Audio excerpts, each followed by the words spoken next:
Okay, so now before we start, let's go through the assignment we did last time.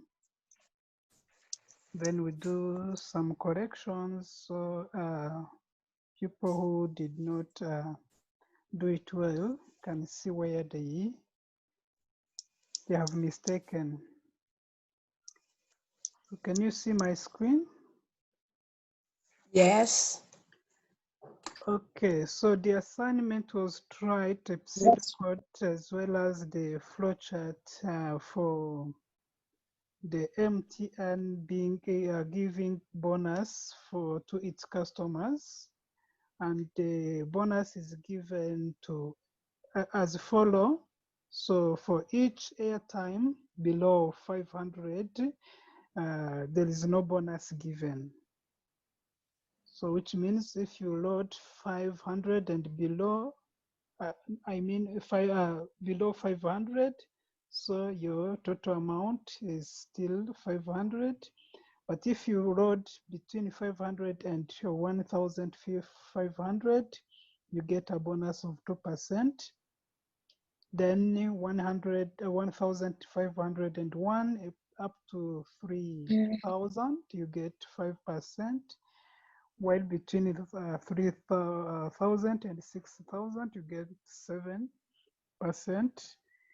Between 6,000 and 1 to 10,000, you get 15%. Then when you load above 10,000, you get 25% of bonus. So most of you did it well, but others didn't do it well. So let's go through the correction. Let me pull my whiteboard. Then we go.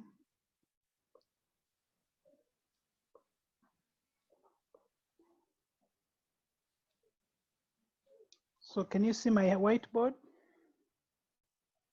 Yes. Great. So number one, we have to begin. Let me change color. Then after beginning, what next?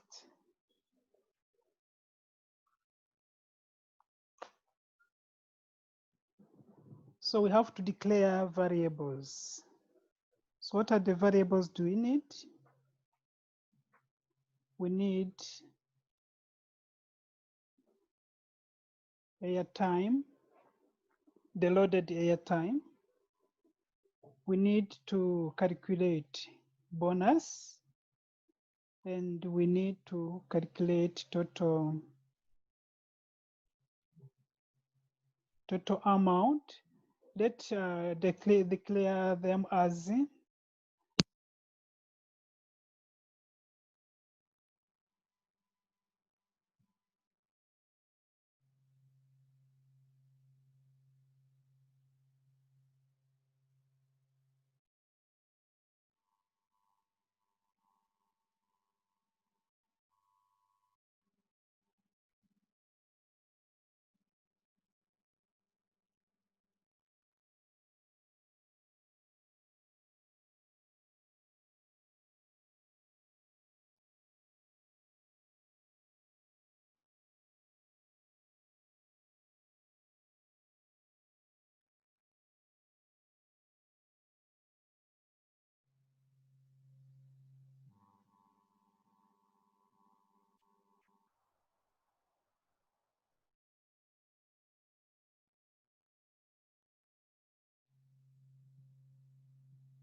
So can you hear me now?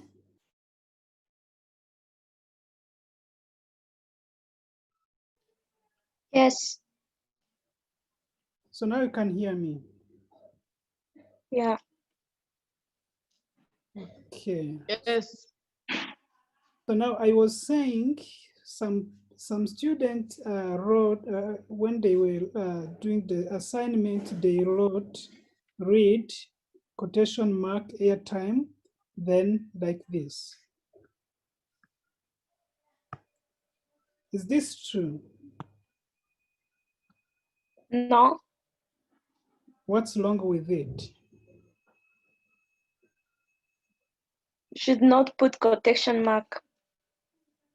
What's wrong when you put quotation mark?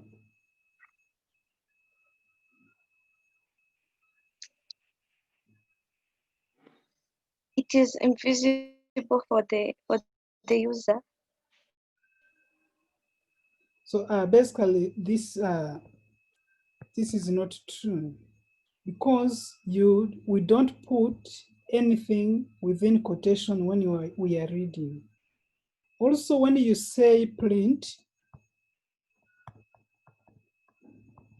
airtime like this, also this is wrong, because if you say this, it will display airtime like this, like the word.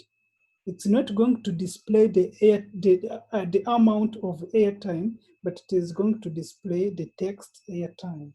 So make sure you don't put, you put the quotation mark in a correct way.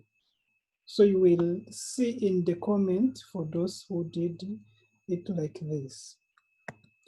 Then after reading the airtime, we are going to do what?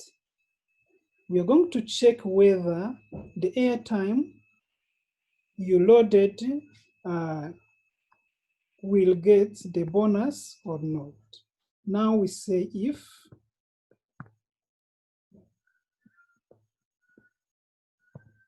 airtime is less than 500, then what will be the bonus?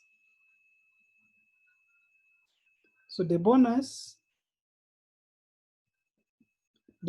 will be equals to 0.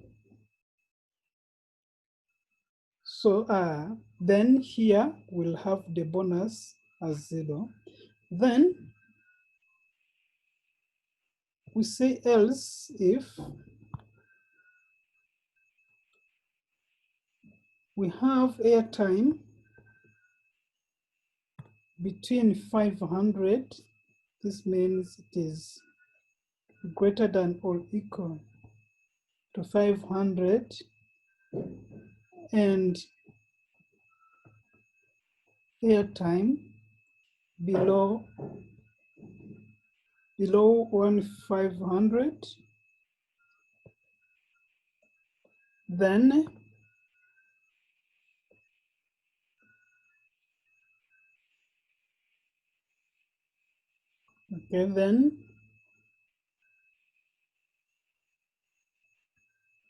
bonus will be, it's a 2%, so it's 0.02 altogether.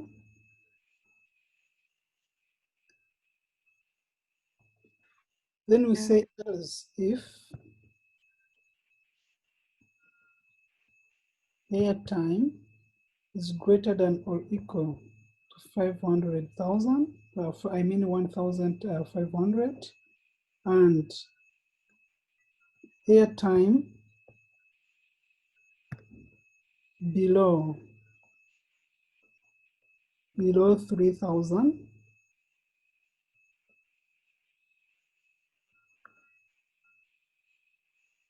no, it's here it's not equal, so it's greater than, because they start from 1,501. So then we include it there. Then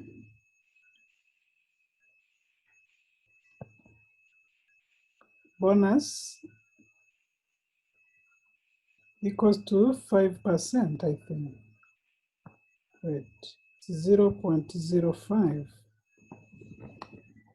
Then for the airtime between 3,000 and 6,000, else if airtime greater than 3,000 and airtime less than or equal to 6,000, then bonus will equal to 7%.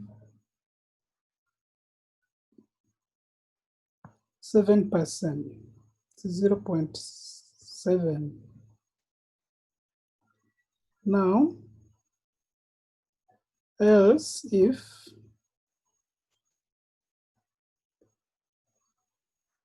airtime greater than 6,000 and airtime less than or equal to 10,000, then bonus will equal to 15%. It's 0.15. Then above 10,000,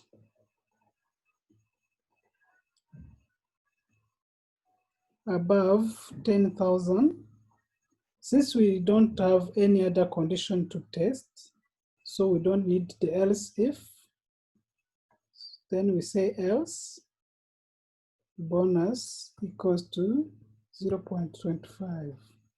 Then we have to close and if.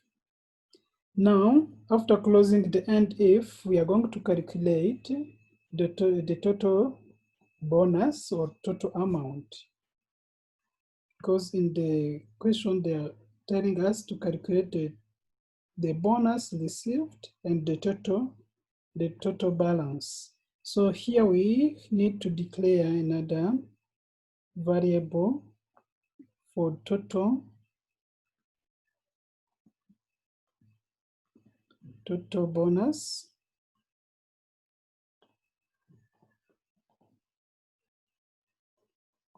Total bonus, and we calculate total bonus.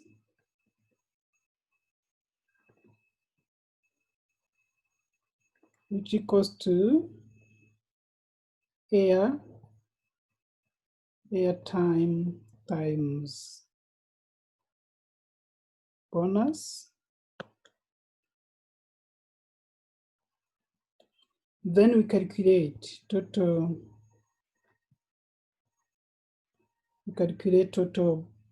amount,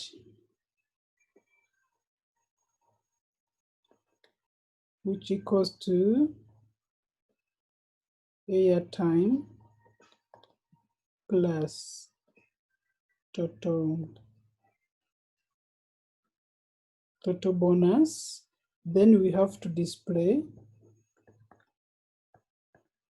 total bonus equals to total bonus. Then we display also total amount, which equals to total amount. Then we end our program. So basically, this is how it should be written, but here you want to make a little change because here bonus, you can see the bonus here is in a decimal number. So if we declare a bonus as integer, Then we store a 0.02, so only 0 will be stored. So this point will not be stored. So this is why we need to declare this bonus. Let's declare this bonus as,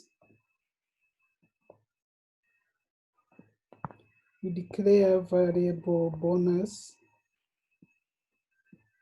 as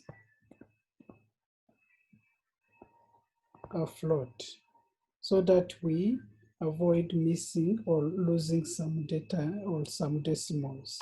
So basically, this is how it should be. It was supposed to be written. Any question?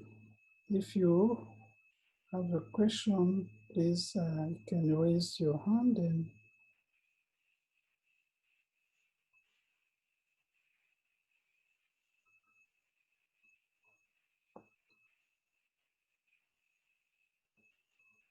no question?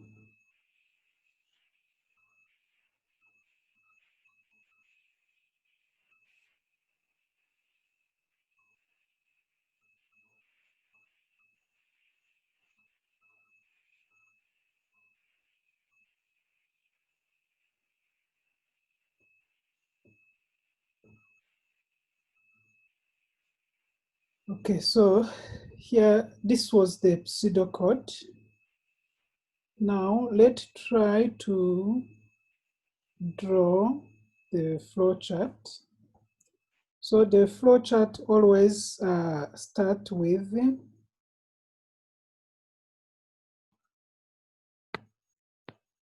start.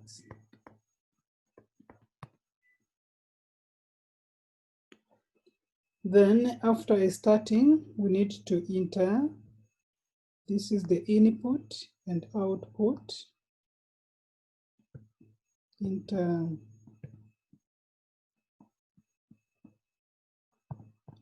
airtime.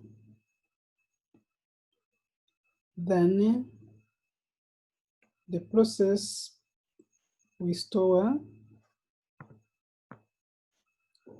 After the airtime being entered, after airtime, we will be entering the airtime. Next, we are going to check, is airtime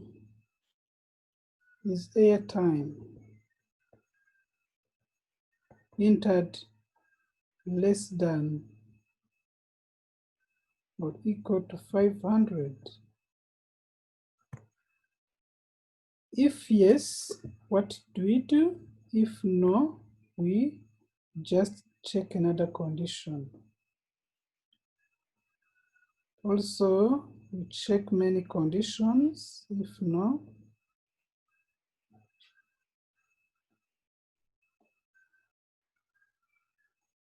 so airtime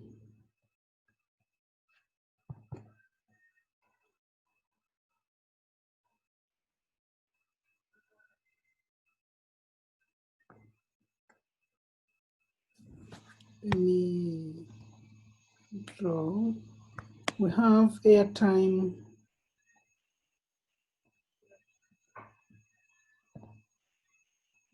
greater than 500 and airtime less than or equal 500, 1,500. Then we have another condition here.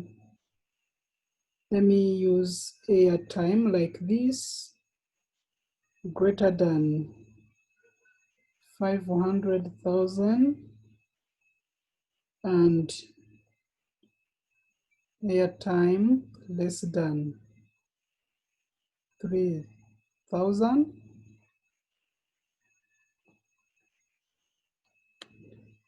Then we have airtime less than, greater than 3,000 and airtime less than or equal to 6,000. Then we have airtime greater than 6,000 and airtime less than or equal to 10,000.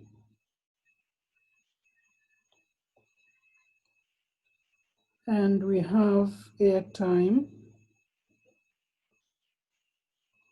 greater than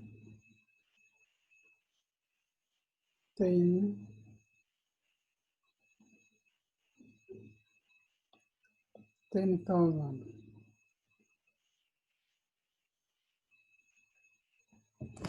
Now here we have our, let me zoom it like this.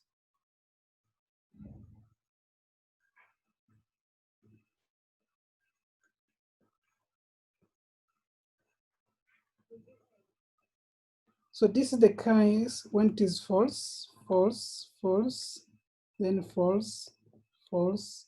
Then when it is true,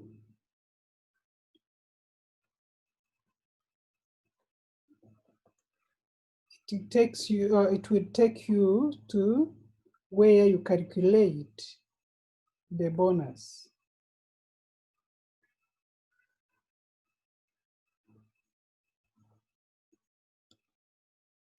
Okay, first let me remove this. So when it is true, you calculate the bonus equals to 0. Then here bonus will equal to 0.02. Here bonus will equal to 0.05. Here bonus will be 0.07. Am I right? Yes. Then here bonus is 0.15. Then here bonus is 0.25.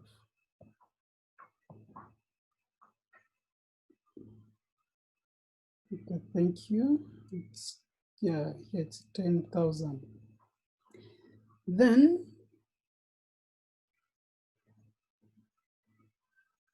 all of this will take us to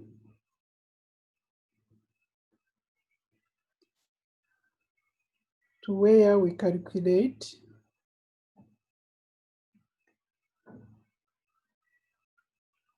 total amount or total bonus will equal to air time times bonus. Let me make bigger one. Then total bonus will equal to airtime times bonus. Then total amount will equal to airtime plus TB. Then we display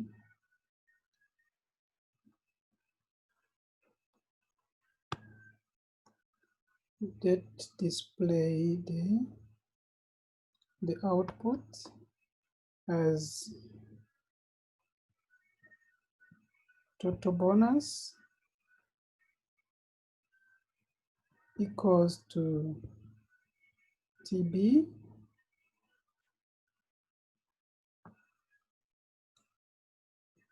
let's say print total bonus equals to TB while total amount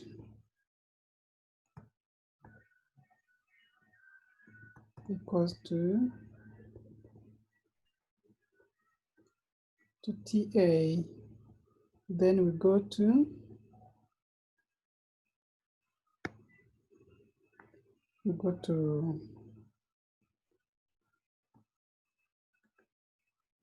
stop. So basically, this is how the flowchart was supposed to look like. So though I did not draw it well, but this is how we're supposed to draw the flowchart. So you remember always, you have to remember the symbol for each operation. So to begin, we start with oval. For input and output, we use the parallelogram. Then for the condition or test control structure, we use this diamond. Then for the process, we use a rectangle, and so on. So please, you have to always remember the meaning of each symbol. If there is no question, we can move on.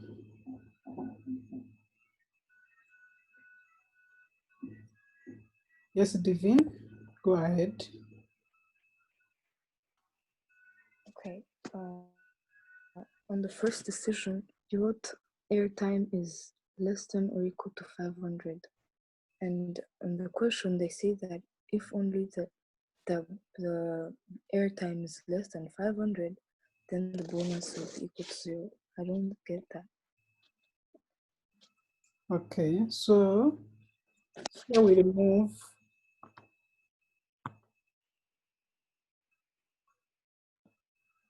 we have air time less than 500. So here we have air time greater than or equal to 500, right? Yeah. Okay, that's okay.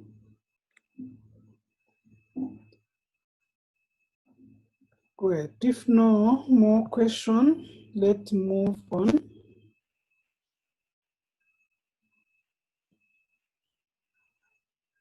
So we saw that we have 4 types of decision control or control structure, including if, then, if, else, then if, else, if, then we have the 4th, which is the switch case.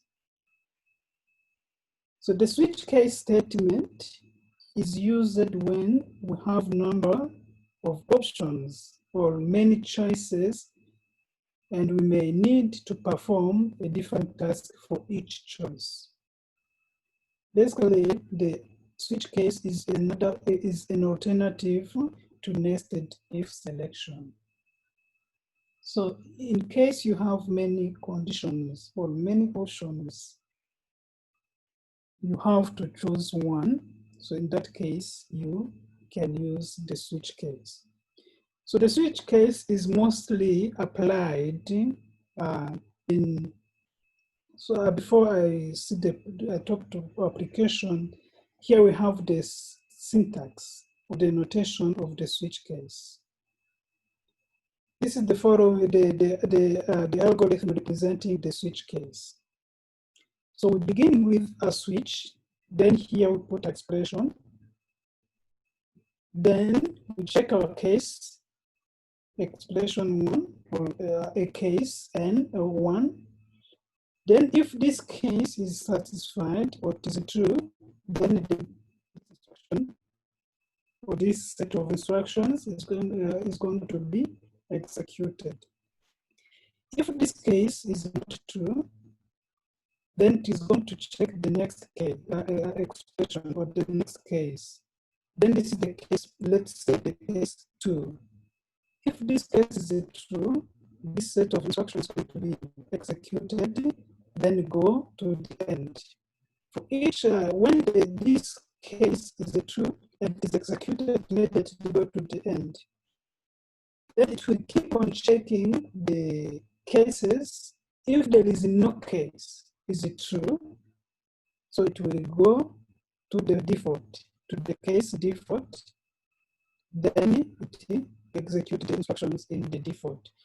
Sometimes we use the default or we use case else. So you can use default or case else, which means all other options were not evaluated to true, then it will execute the default or the case else. So this is the notation or the syntax of the switch case.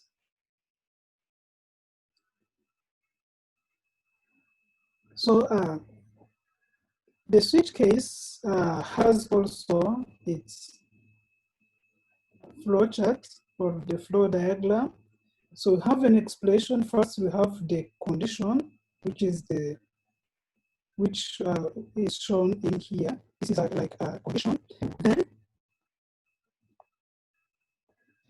Then when the expression is evaluated, it's going to check whether it fits in one of the following cases. If the case one is true, then the code in the case one is going to be executed, then go to the end. If not the case one, to check the case two. Then if the case two is true, to execute the code here, then goes to end. If not, you're going to check case three.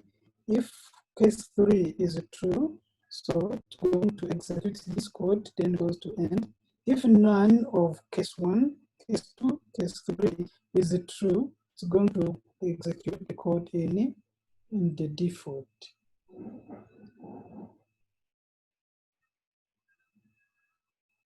Let's do an example. Here we have an example where the user need to select the menu item. Here we have different menu. So the user, before I talk about this example, let's take an example.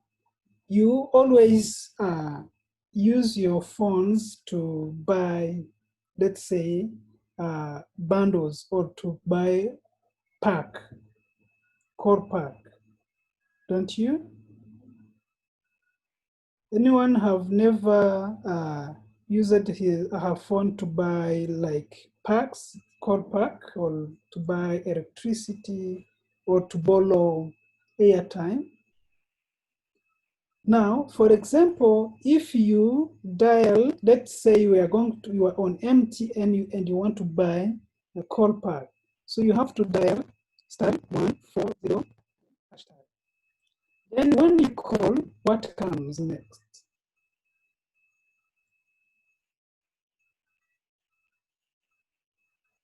What comes next?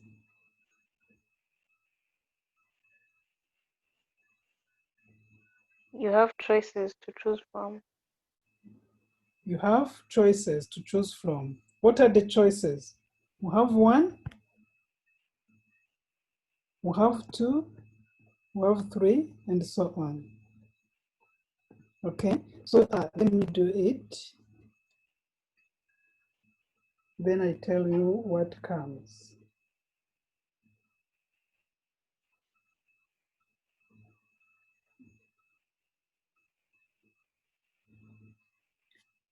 So for 1, I have MTN, they put it 24 hours. Number 2, Candy. 3, Super Pack.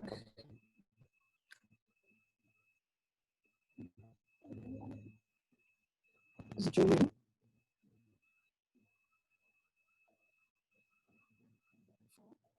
So on. Now, for example, you want to buy MTN liquid. What do you enter? So you choose 1. Suppose now you've entered 1. If you choose 1, there are some other options that comes.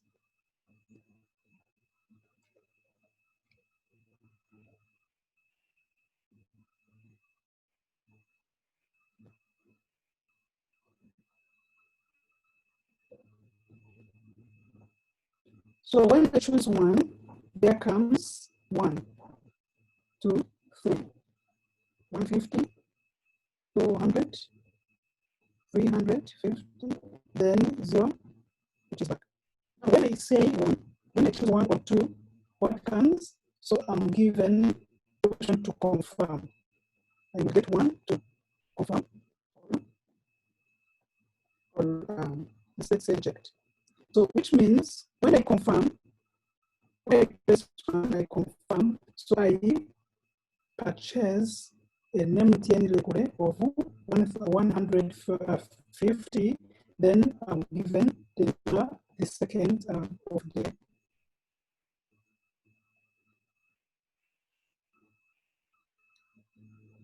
So are you hearing me now?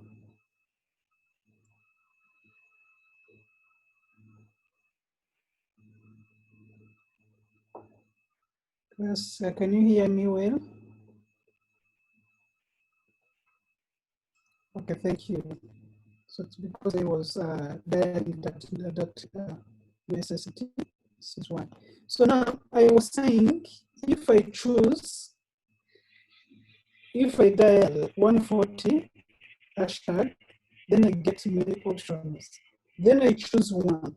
After choosing one, I get this. Then 150 to 200 and 350. Then 0 for back. If I choose one, I have to confirm buying a pack for 150, or I can choose to deny. So then from there, when I press one, so I will immediately get the pack of 150.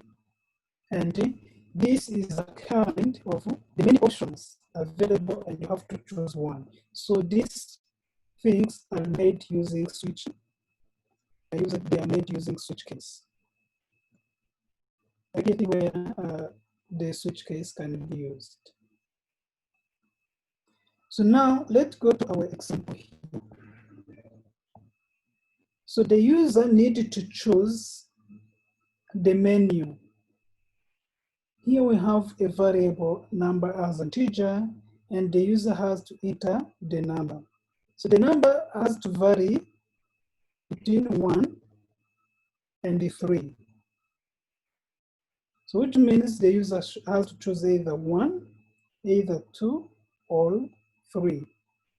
If the user enters something different, there would be a message. So which means if the number is 1, if the number entered is 1, so the user will get the message saying my choice is milk. Otherwise, if the user enters 2, you will or should get the message saying my choice is B. If the user enters 3, then it's going to get the message saying my choice is coffee.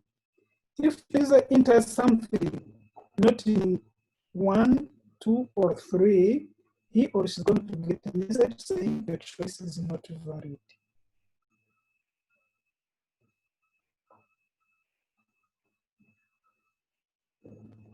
Is it clear?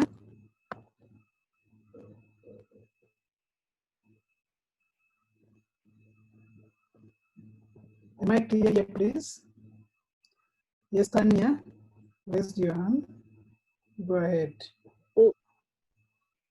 Okay, like I'm not getting the part where, okay, you mean that the number is the one that the buyer prints in, because you said that switch. Okay, yeah, the number is the one that the reader puts in. Yes, the number should be this one that has been entered. So which means here I would have said, please enter menu item between 1 and 3. So from there, I'm clear of what is has to be entered.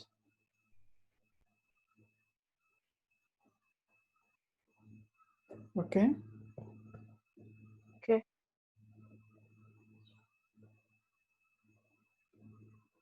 Now let's do an exercise. So here is the explanation of what I just said. So basically the procedure accepts a number as input, and the number, the statement or the switch statement has to check whether the input in the value inputted is between 1 and 3. And if the user enters 3, there is some message which is going to be displayed. If now the number entered is not in range of 1 to 3, also the default is going to be executed. Let's do an example or an exercise. Want to make a calculator. You know, on your calculator, you enter a number, then you choose the operation to make, if it is an addition, subtraction, or what. Then you enter another number. Then if you place plus, it is going to display the addition. You place 2, I mean subtraction, it is going to perform subtraction. So now here we want to make an algorithm where the user will have to enter numbers between 1 and 5, where 1 is addition, 2 is subtraction, 3 is multiplication, 4 is division, and 5 is a remainder. So if the user enters something not in 1 to 5, so it's going to display a message saying bad input. How can we write this algorithm?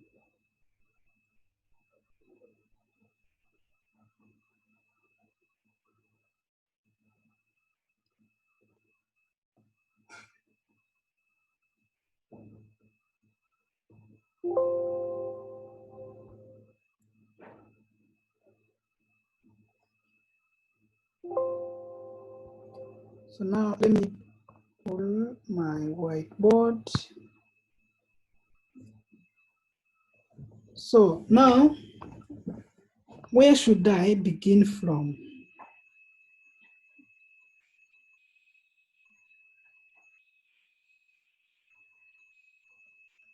Can you tell me what I should write?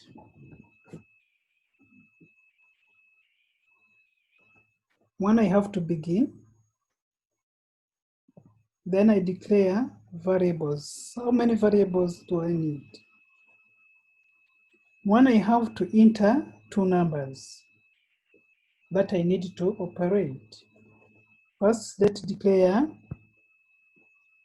2 variables. Val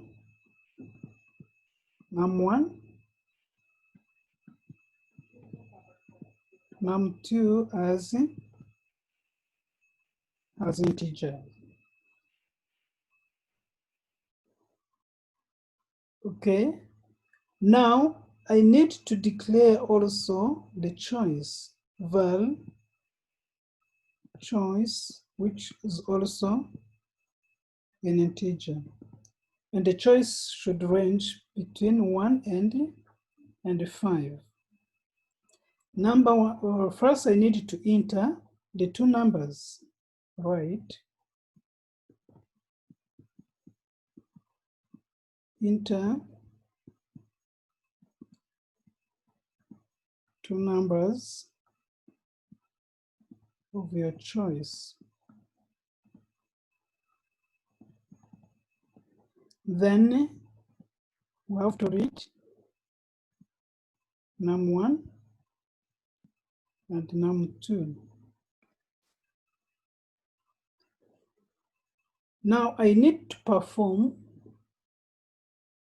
calculations, either addition, subtraction, and so on. But for addition, I have to choose.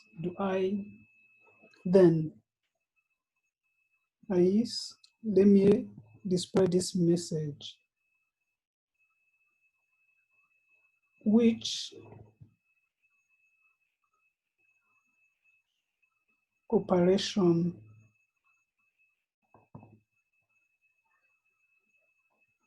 do you want to perform?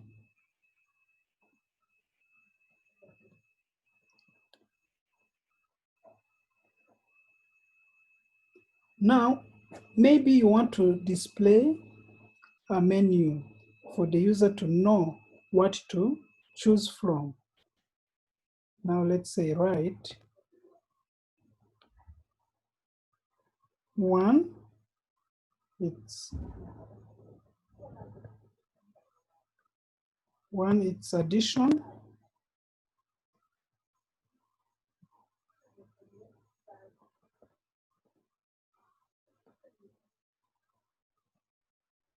write 2, subtraction,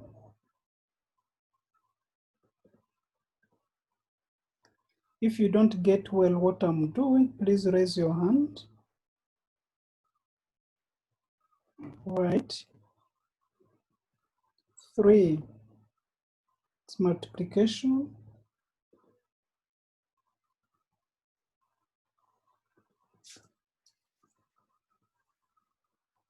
write 4, division,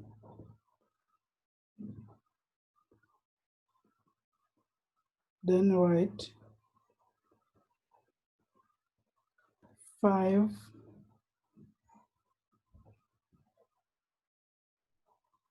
it's a remainder.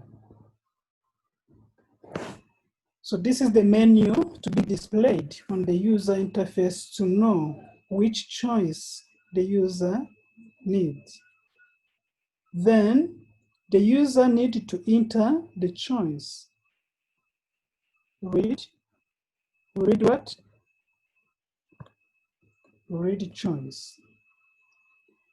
Now, after reading the choice, we are going to perform switch case. Then we say switch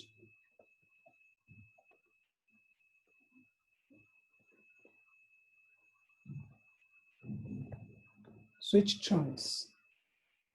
Now we say case 1. If the user enters 1, what is going to be done? So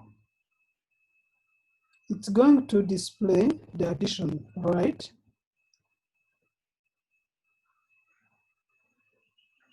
Addition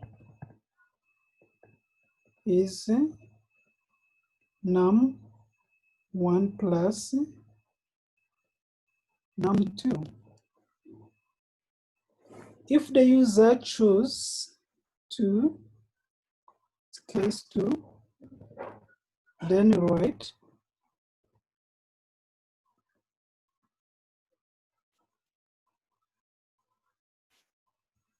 subtraction to take num1 minus num2.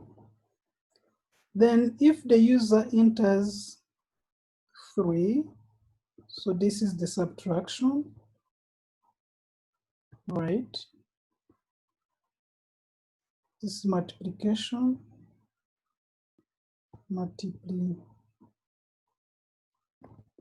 multiplication,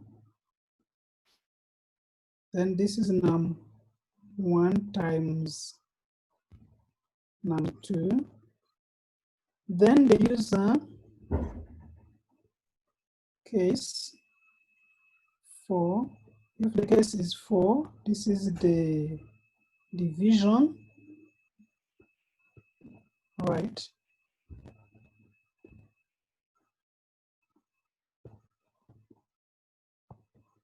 Division num1 over num2.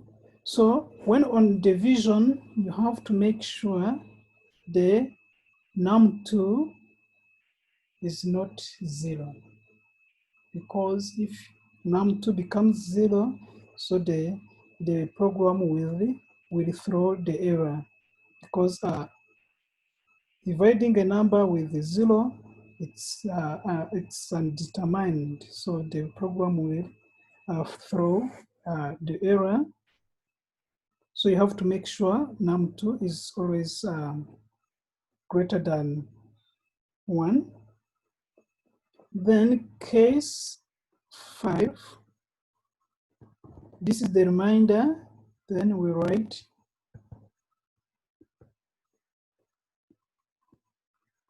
remainder will be num modulus num2. Then if the user enters something not in 1, 2, 3, 4, 5, we say now default, then write but input, then we say end switch, then we end our program. So this is the program which we perform for all 5 arithmetic operations. Is it clear?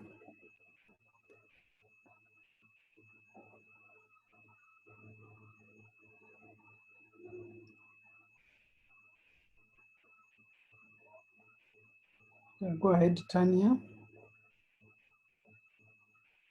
Okay, like on case 4, you say that we should make sure that the num2 is not 0. Let's say, for example, like if someone has already put 0 and he or she reaches on case 4, shouldn't there be like something we write to show the user that it's an error? We shouldn't include it in this pseudocode. Okay, thank you for a good question, Tanya. So now, here, when you are here on this case 4, then you have already entered numbers. You have entered num1 as 20, then you have entered num2 as 0.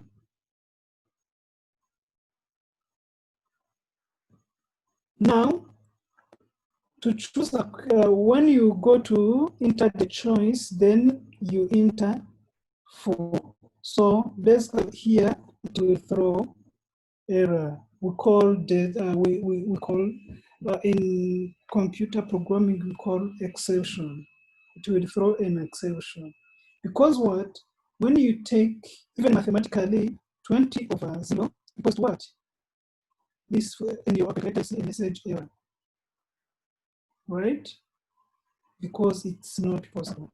So if now you choose, if you were to manage this type of errors, here you will perform some other control structures. So you will say, you may say here, coming here to case 4, you may say on case 4, then you say if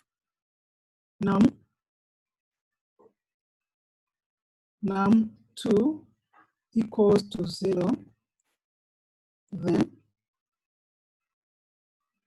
write can't divide the number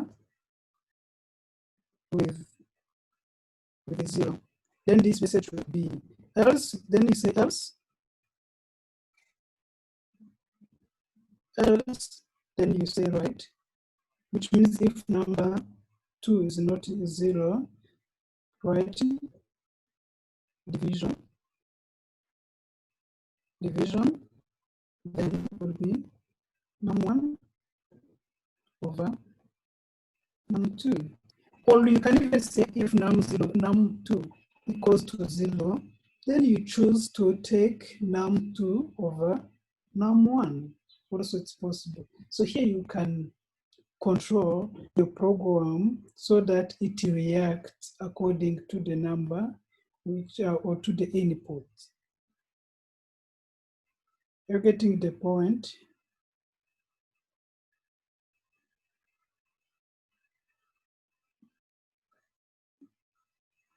Did I answer your question, Tanya?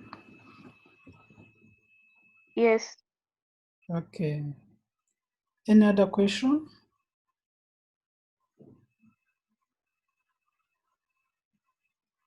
So we do more exercise so that we can understand it well.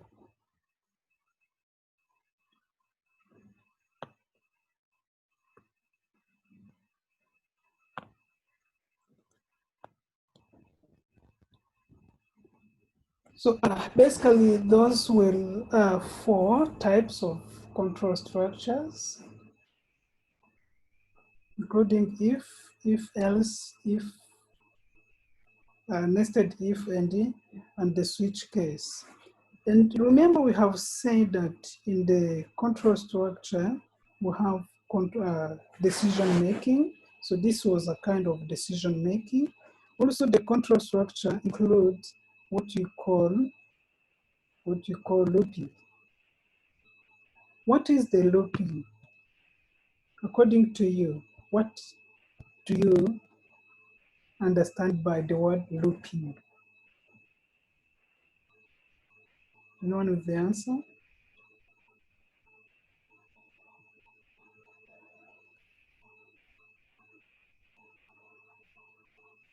What do you understand by the word looping?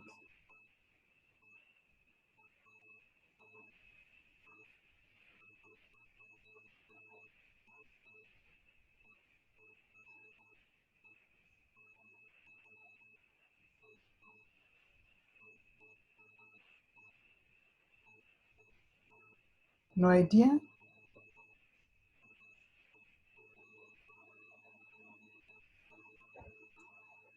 Okay, let's go through the presentation. So the looping control structure, that also is called iteration or repetition.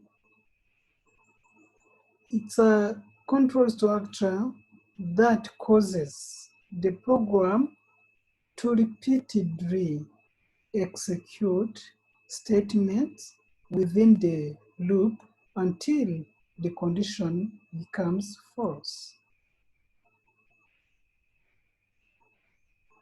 It's a control structure which causes the program to repeatedly execute statements until the condition becomes false. For example, consider a repetitive task that occurs during shopping. When you go to a shop or in a supermarket, what do? You have gone there with your list. You have a list of what you want to buy. Let's say it's 20 items on the list. So now you are going to check on the list until the list becomes empty or until everything on the list is ticked. Now you will go through the items, picking the item you were shopping, then put it in the shopping cart. You go on another item you pick, put in the shopping cart until you continue that task until the list is executed. I mean, is exhausted. Means until all the list on the all items on the list are ticked. Then when all the items on the list are exhausted, you will leave. You will close the shopping cart. Then you head to the checkout so to make the payment. So this is a simple example of how the repetitive task can take place. So thank you, Tanya. It's yeah, it's a circle. it's a repetition. So in that case, when you have picked all the items, you have the list is over, then you will close your list, then you take your cart, then you head to the counter for checkout. So this example explains or describes a common practices of buying items in a retail outlet. The statement under the while keyword, which means here, we call this the body of the loop, because the loop begins from here, then it ends from here.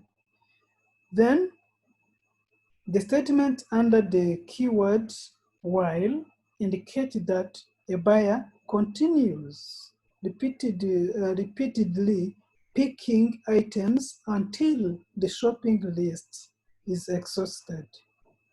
The keyword "and while" shows that it is after picking all the items from the shopping list, the buyer stops and proceeds to make payment at the checkout counter. So this is the usual, our usual life. So now there exist 4 types of loops. They perform the same, but you can use one of them. They can be used interchangeably. So the way you are going to use while is the same way you are going to use do while, and the same way you are going to use the for loop. But there are places where it is easier to use for loop than using while or do while, but they all perform the same tasks. So we are going to begin talking about the for loop. So the for loop is the most used loop because it is used in many different ways in programming. So how does it work? The for loop is a looping statement which is used to evaluate a condition before executing the statement in the body. So the for loop in each loop that you are going to use, there are 3 things. So in each loop, there are 3 things. The first one is what we call initial. The first one is what we call initial value. So the initial value, it's the starting point where the evaluation is going to be from. The second is condition. Remember, in the definition, we have said that the loop keeps repeating until the condition becomes false. So which means the condition is going to always be checked, and if it is evaluated to false, then the loop will end. The number 3, the third thing, is what we call increment or decrement. Because the initial value will be repeatedly evaluated, and if the first value is true, is initialized or it is set, the condition is true, it's going to keep repeating. Like on the list, you have a list of items you're going to shop up to 7. So now the first item you're going to pick is number 1. If the number 1 is evaluated to true, means this fruit is picked, then you are going to go to the next value, which is 2. So which means the initial value is going to be increased by 1. What is the item number 2? The item number 2 is found, then it is picked, you take, then you increase it, then you continue. So we are increasing the initial value. Then the list is exhausted. Now the list, if you reach to the 7, now you are not going to increment because now the condition will now become false. Then there will end the loop. So 3 things are found in each the 4 types of the loops: the initial value, the condition, and the increment.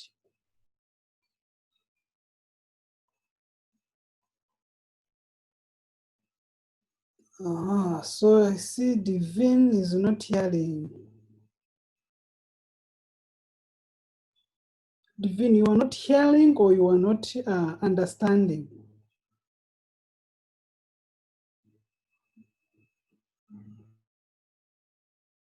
Let me check my.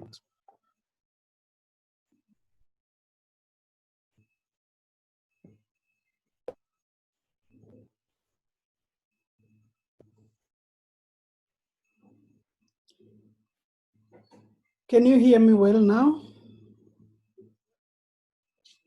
Please, if you are hearing me, raise your hand.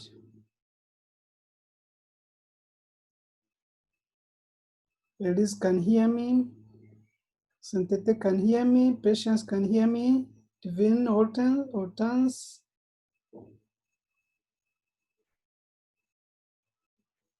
Aliette can't hear. Okay, Dorcas, can you hear me?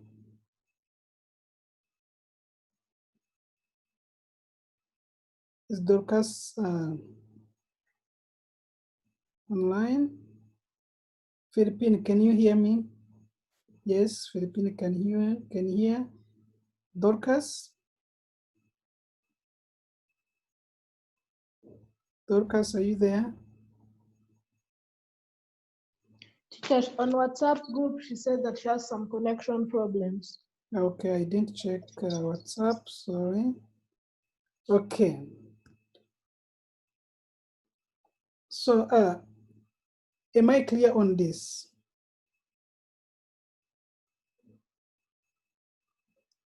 Now, let's go back to the for loop. So the for loop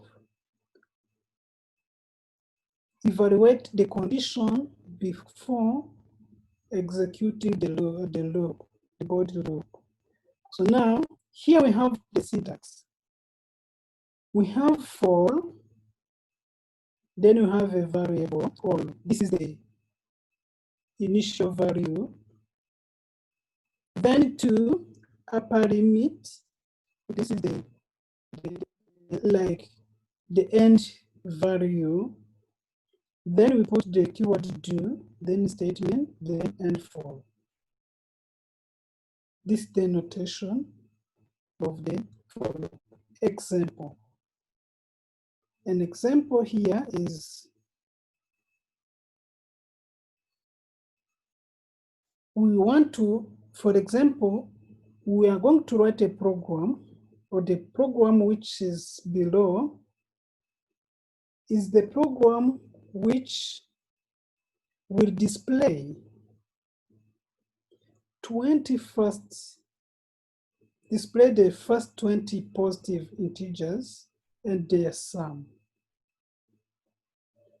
This program is to display numbers from 1 to 20 as well as their sum. So which means it is going to display 1 plus 2 plus 3 plus 4 plus 20. So it's going to display all numbers from 1 to 20 as well as the sum.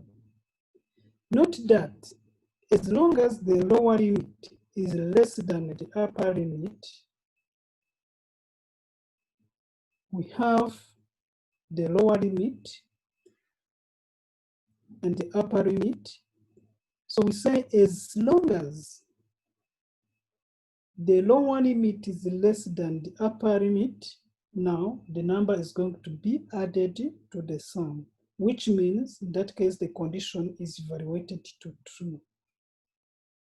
And for each sum calculated on the lower limit, it's going to be moving from 1 to 3 by increasing by 1 until the lower limit is equal to or greater than the upper limit.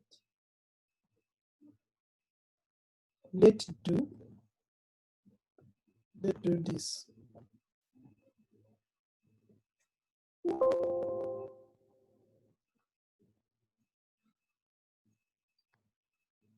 See, do people have something to say? Santita, do you want to say something? Santita, your turns. Do you want to say something, or you forgot to lower your hands?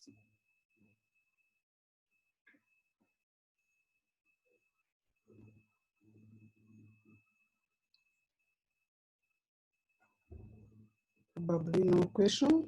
So now let's try to write the program.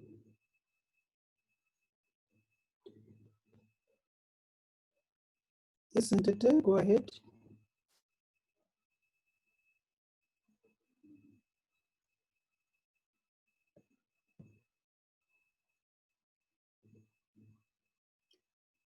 Okay, so Otans is not understanding it well. Anyone can make it clear? Is there anyone who can make it clear?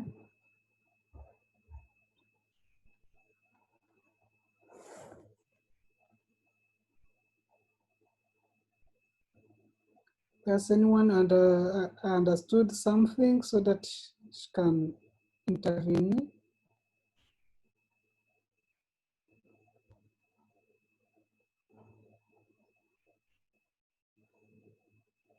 Okay, on this point, we are saying we have the lower limit.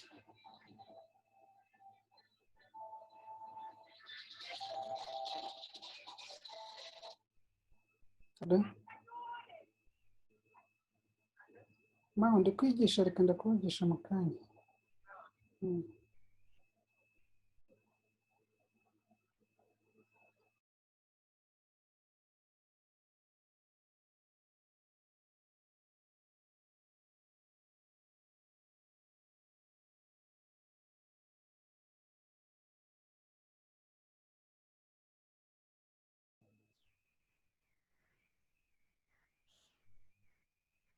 Are you hearing me? Someone interrupted me, phone call.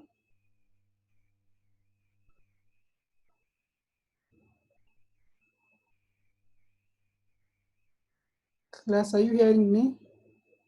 Yes, we are getting you. Okay, thank you. So now I was saying, here we have, for example, let's consider variable A, and this variable A equals to 1, and our upper limit should be 20. So which means it's this A going to change from 1 to 20. So which means it's going to keep increasing until we reach 20. Let's first write a simple program that displays numbers from 1 to 20. So we first begin, begin. Then we declare a variable, val A, as integer. Now, we are going to display values, numbers. Here the program is to display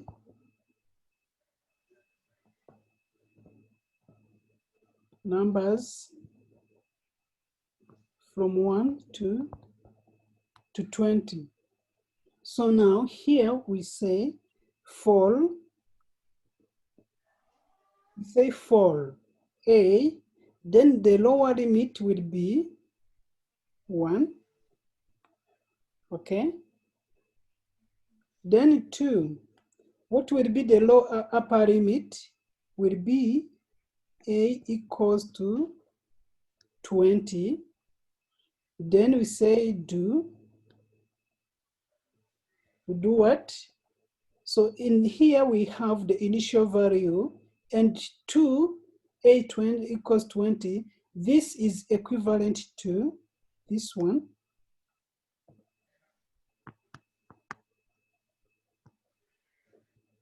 From here, this is equivalent to A should equal to A less than or equal to 20. This is what this means, which means from here to A equals 20, this is a condition. It will keep checking, is A less than or equal to 20? If true, then we say, here we display print A. Now, how will it move from 1 to 2 to 3 up to 20? So here we have to increment. Remember, we have said always we have to increment. By incrementing here, we are going to say now, it ain't mine. Happy ever after, it ain't mine.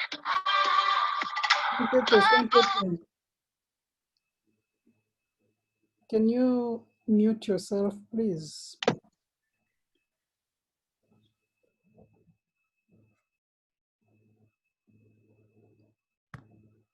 So now we are going to increment by saying A will equals to A plus 1.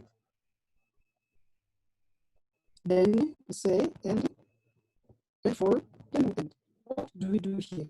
We have a variable age. First we have 1. Now we are going to check, is 1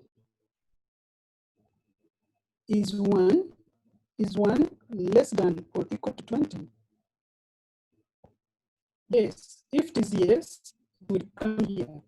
Then print A. What is in A? It's 1. Now it is going to increase. Now A equals to 1 plus 1, which means in A we have 2. So now we have 2. Now we come back here.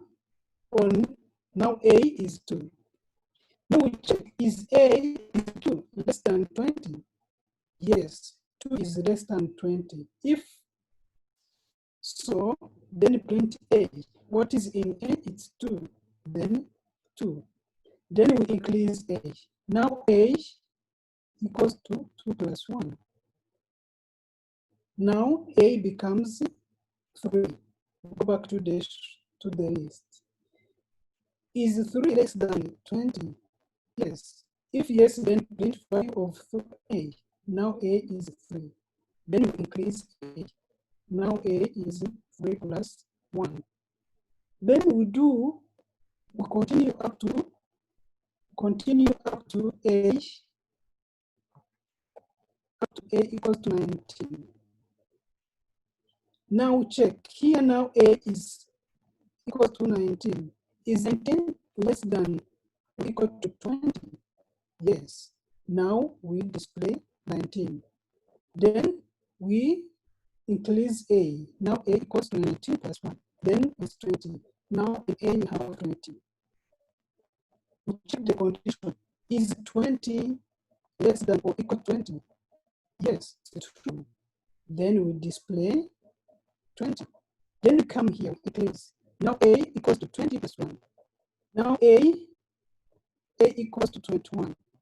Now we check condition. Is 21 less than or equals to 20? False. Now if the condition becomes false, now it will end the loop. So now we have a list. We'll have our list 1, 2, 3 up to 20. So basically, this program will display all numbers from 1 to 20. Am I clear?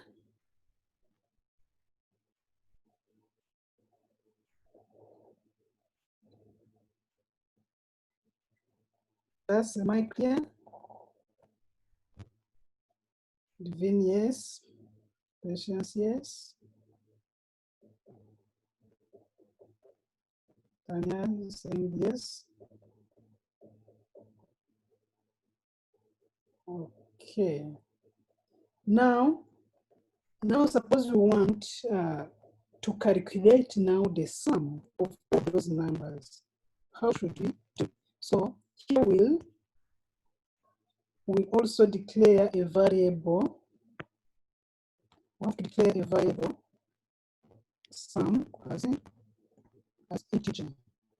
Now, because this sum, basically when we declare a variable sum, when we declare a variable like sum here, so the location memory is provided, but the location memory here is null. So in computer science, null is completely different to zero. Null means the value is not yet provided, while zero is already a value. So which means the variable you declare always have to be initialized so that the value is taken into consideration. But if it is null, so it means it's an empty space, it's a void space. So now the sum here, since the sum is going to be taking the value of a, then add another value of a. So this has to be initialized by 0. Then here, after declaring this variable, we say equal to this now variable a sum as integer. Then we say set sum equals to 0. So this value will allow us to keep changing the value of sum. Now we say for a equals to 1 to 20, because we need to display the value of a segment a, but also we need to calculate. We need to calculate the sum. So now we will say now sum will equal to sum plus a, which means here we have a, the variable a. Then the initial value is 1, where the initial value for sum is 0. Now we say is 1 less than 20?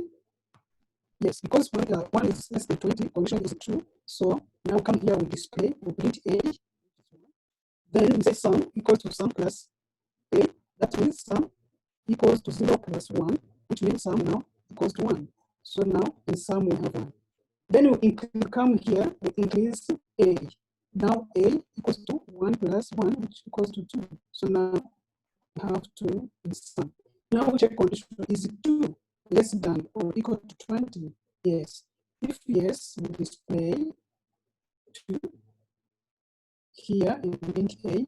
Then we say sum equals sum plus a. Now a has changed to 2.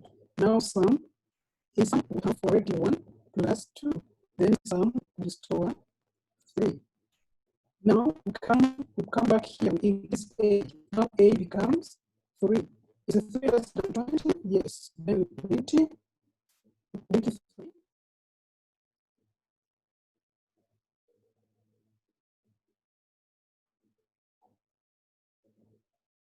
Okay. Are you hearing me? Can you hear me well, please?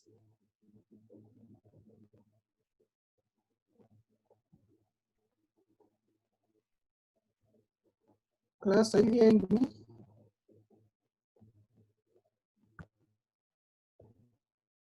Okay. So now sum becomes now a becomes 3, and 3 is less than. Then we calculate the sum. Now sum will be 3 plus 3. Now sum becomes 6. So it will continue like this until sum equals to plus 20. Then after N4, sum is calculated, then here we print sum. Then we say end. So this program will display all numbers from 1 to 20, as well as the sum which has been calculated and stored in the variable sum. Okay, so now here you have some. So this was another example. So this is what I was doing. So we declare variable sum and number. We set sum to 0. We check the condition less than 20. Then we calculate the sum. And here, this program will only display the sum of numbers from 1 to 20. So I have some exercise, 2 questions where you are going to write the pseudocodes. Can you see my screen? So we're going to write a pseudocode to display all numbers squared up to 10. So which means it's 1 times 1, 2 times 2, 3 times, no, it's 1 square, it's 1 square, 2 square, 3 square, 4 square, and so on. Question number 1. Number 2 is as you are going to write a pseudocode that requires the user to enter a number, then displays next 10 numbers. So, which means if the user enters 12, so the program will display 12, no, 13, 14, 15, up to 10 numbers after 12. So I'm going to post this assignment on the Google Classroom. So if there's no other question, so I thank you very much for your kind participation. We shall meet. Okay, I see Divine.